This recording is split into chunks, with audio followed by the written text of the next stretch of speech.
அழகர் கோவிலில் வீற்றிருக்கும் சுந்தரராஜ பெருமாள் கள்ளழகர் கோட்டைக்கும் மலைக்கும் பிரதான காவல் தெய்வமே இந்த 18ஆம் படி கருப்பண்ணசுவாமி. சித்திரை திருவிழாவின் போது அழகர் மலையை விட்டு கீழே இறங்கும் போதும், திருவிழா முடிந்து மீண்டும் மலைக்கு திரும்பும் போதும் கருப்பண்ணசுவாமியிடம் அனுமதி கேட்ட பின்னரே அழகரின் சப்பரம் நகரும் என்பது காலங்காலமாக நடக்கும் அதிசயம். கோவிலின் நடை சாத்தப்பட்ட பிறகு அதன் அதிகாரப்பூர்வ காவல் மற்றும் சாவிகள் கருப்பண்ணசுவாமியின் பீடத்தின் வசமே ஒப்படைக்கப்படுவதாக ஐதீகம். கருப்பண்ணசுவாமி வெறும் காவல் தெய்வம் மட்டுமல்ல, நீதியின் தெய்வம். பழங்காலத்தில் நீதிமன்றங்களில் தீர்க்க முடியாத வழக்குகள் கூட அழகர் கோவில் 18ஆம் படியில் தீர்த்து வைக்கப்பட்டன. இந்த 18ஆம் படிகளில் நின்று ஒருவன் பொய் சொன்னால் அவனுக்கு உடனடியாக தெய்வ குற்றம் நேரும் என்பது அசைக்க முடியாத நம்பிக்கை.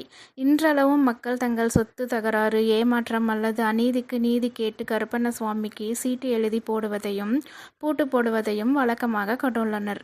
கருப்பண்ணசுவாமி பக்தர்களிடம் எதிர்பார்ப்பது உண்மையான பக்தியையும் தூய்மையான மனதையும் மட்டுமே. செய்வினை, பேய், பிசாசு, பயம், எதிரிகள் தொல்லை, தீய சக்திகள் என எதுவாக இருந்தாலும் 18ஆம் படி கருப்பா என்னை காப்பாற்று என்று மனமுருகி நினைத்தாலே அந்த இடத்திற்கே ஓடோடி வந்து காவல் நிற்பார். ஆயுதம் ஏந்தி மீசையை முறுக்கி கம்பீர தோற்றத்துடன் நிற்கும் கருப்பன் தன் பக்தனுக்கு ஒரு துன்பம் என்றால் ஒரு நொடி கூட தாமதிக்காமல் கவசமாக நின்று காப்பார்.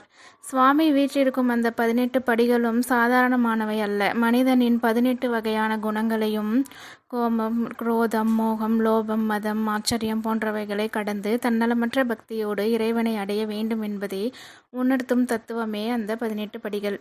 ஆண்டு முழுவதும் மூடப்பட்டிருக்கும் அந்த பிரம்மாண்ட சந்தன கதவுகளுக்கு பின்னால் கருப்பண்ணசுவாமியின் நிஜ ஆக்ரோஷ பீடம் மற்றும் சக்தி வாய்ந்த வாள் உள்ளது. ஆடி பெருந்திருவிழாவில் மட்டுமே திறக்கப்படும் இந்த சந்தன கதவை தரிசிப்பதும் கோடி புண்ணியத்தையும் குலதெய்வத்தின் பூரண அருளையும் ஒரே நேரத்தில் பெற்றுத்தரும். இந்த கதவை காண்போருக்கு நோய்கள் அகலும், குடும்பத்தில் நிம்மதி நிலைக்கும், நினைத்த காரியங்கள் தடையின்றி நடக்கும்.